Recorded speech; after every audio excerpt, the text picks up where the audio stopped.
Hi, Jack here from GAK, and today I'm here to show you my top 5 beginners audio interfaces. These are 5 of my personal favourites. There are loads and loads of interfaces out there, but I've lined up 5 that I feel like, for the price they are, work fantastically well.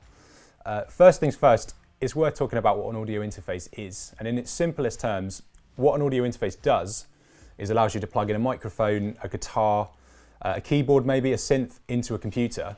Most of the time a computer will have a USB input and it will have a mini jack input maybe for a pair of headphones. What it won't have is a guitar jack input or maybe a 3-pin mic input. So what this will allow you to do is plug a microphone directly into one of the inputs and that will travel down a single cable into your computer, and any sound that comes through that microphone is sort of converted into ones and zeros so that that can be processed inside your computer in a bit of software. And most of the interfaces we have with us at the moment will come with some sort of software when you purchase these. So it's worth considering, if you don't already have some sort of software, maybe it's worth going for something that will include some of these in a package. First up is the Focusrite Scarlett 2 iTwo, and this has been a really popular one recently. We're onto our 3rd gen Focusrite interface. These run on the USB-C protocol, so are a little bit quicker than the previous 2 models. And they come with a few extra sort of updates under the hood as well. They look very, very similar, but if anything, they run a little bit quicker. And they have a few extra nifty features, such as on this, which has something called the air button. And what the air button does is emulate an old studio Focusrite preamp called the ISA. And if you're recording vocals through this, it can add a nice little bit of saturation, a nice little bit of high-end fizz to the recordings. It just helps juice up your recording, so it's worth messing around with this if you do record vocals through these. As in most interfaces, these are set up in a very, very sort of basic way. You've got your 2 inputs on the front, and these are what they call combination inputs. So these will either accept a jack input in the middle or a 3-pin microphone on the outside. And this one, in this example, the 2 iTwo has 2 inputs on the front, and then you've got 2 inputs on the back as well, which will allow you to plug out to speakers. So what you can do is plug your speakers and a pair of headphones into this box, and anything that comes in through the interface and then back up through your computer will come out through the speakers and through the headphones. I mean, this is great even if you're just watching a video on YouTube or you're just mixing some music. Really, really simple to use. Next up is the Audient ID44. We do actually have a smaller version of the Audient, the ID4 and the ID14, which comes with a 1 and a 2 input respectively. I have with me at the moment the ID44, which is a slightly larger one. What people tend to love about the Audient stuff is that they're top facing. So if you have these sat on a desk as you're mixing, what you can sort of do is reach to the top and see exactly what you're adjusting without having to sort of lower yourself to see what's happening on the front of the interface. It almost acts as something of a sort of control, as a remote control, as well as it does an interface. And what's great about the Audient stuff is that the volume control dial has a couple of different functions. And if you use it with the Audient software, this will actually allow you to scroll through a track or a project. So even if you're using Logic, Ableton, Pro Tools, that will behave as a sort of a navigation option for that track. Really, really useful, and it's so much easier than having to scroll down the track with a mouse wheel. Audient as well, their preamps are second to none. They are so world-renowned for their preamps, and these are used by producers, platinum producers the world over. They're really, really lovely preamps. And they use exactly the same preamps in their larger consoles that they use in their 1 and 2 input interfaces. So definitely worth considering if you want to get a nice clean vocal recording, maybe look for something like an Audient. Number 3 is the Komplete Audio 6 by Native Instruments. Some of you who are already familiar with Native Instruments might know them for some of their plugins, and they do a really, really big pack of plugins called Komplete. And this is their attempt at an audio interface which has gone down really, really well. It looks very, very minimalist. It's just a black box with a volume control dial on the top. And again, this comes in a couple of different sizes. You've got a 1 input, a 2 input.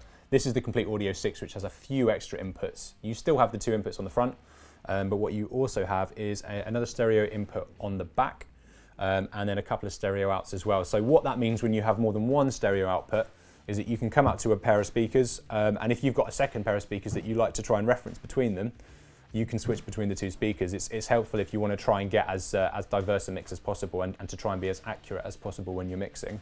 Another great thing about these as well is the fact that you've got 2 headphone outputs, which if you're working with someone else, means you can just both plug in a pair of headphones into these and you're golden. You can both hear the same mix and you can adjust your levels independently. And in a similar way to the Audient, you can actually adjust the volume from the top.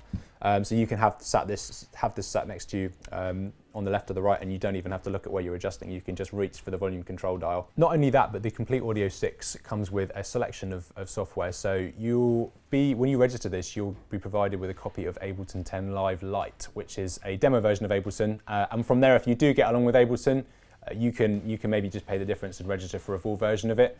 But out of the box, there's enough in Ableton 10 Live Lite that you can start laying down some tracks. As well as that, though, they include some of their own plugins. So you'll have a copy of Machine Essentials, as well as one or two of Native's more popular plugins. So that will all happen out of the box once you register the unit. Number 4 is the Presonus AudioBox iTwo. Now, this is a particularly special one for anyone that's working in iOS. So if you're running some sort of recording software on an iPad or an iPhone, maybe, this is great because you can just plug this straight into an iPad with a lightning cable on the back, and there is a special made for iPhone connection sitting on the back of the interface. And again, Presonus will include some software with this. There is a copy of Studio One Artist, and also a copy of Capture Duo, which you can download for your iPad. And what that will allow you to do is, maybe if you're on the go, and this is particularly good for interview podcast scenarios where you're not going to lug your computer around with you, just to record onto your iPad and then transfer the tracks from Capture Duo straight onto Studio One or maybe some other DAW, but very, very nice out of the box to be able to plug straight into your iPad or your iPhone.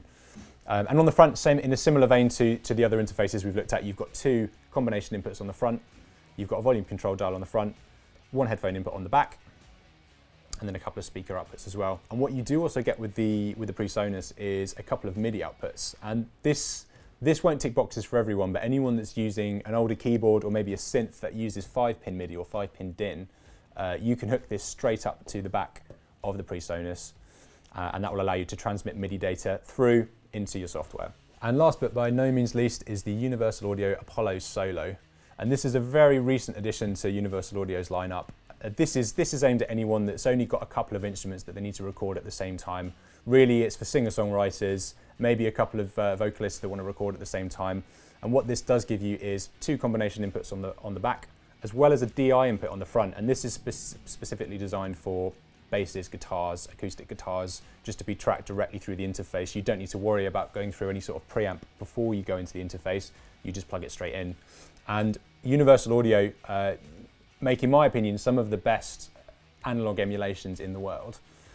Things like guitar amps, you've got analog recreations of the Fender Tweed, the Marshall Plexi amp, as well as a load of old rack compressors, limiters, reverbs. And out of the box, you will have a selection of their plugins, what they call the Analog Classics collection, which will have a couple of compressors, amps that you can use as soon as you've registered this and downloaded the software. And in a similar way to the Audient, most of the control happens on the top. So you've got your volume control on the top, and that will also act to control the level of the preamp if you're recording in, as well as the ability to turn on and off phantom power. You can check your phase. So this is a slightly more useful tool if you're maybe stereo micing something and you want to make sure that both of the microphones are recording correctly. And you can also change the type of input as well. So this is a slightly higher end interface.